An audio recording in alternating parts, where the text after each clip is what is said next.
Tant de Camerounais possèdent une connaissance très précise de la fonction et de l'occupant de ce bâtiment, dans la mémoire collective de leur pays, figé depuis des décennies au rythme des allées et venues de cet homme qui a fini par en devenir le talisman de son vivant.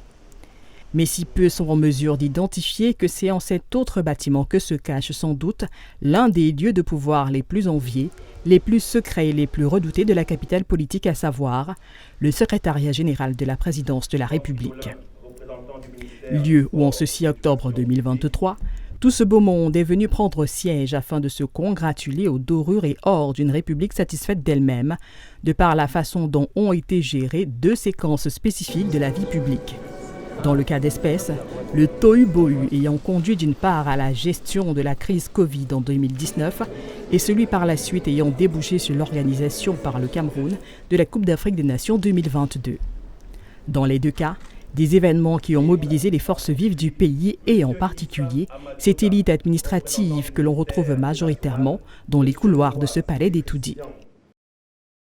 La task force Cannes et la task force Covid ont été mises en place dans un contexte particulier,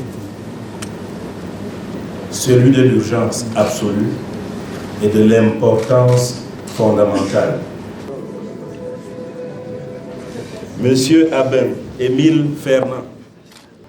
Ferdinand Ngongo, donc pas modeste pour un sou, dans l'exaltation de ses mérites et de ses triomphes personnels.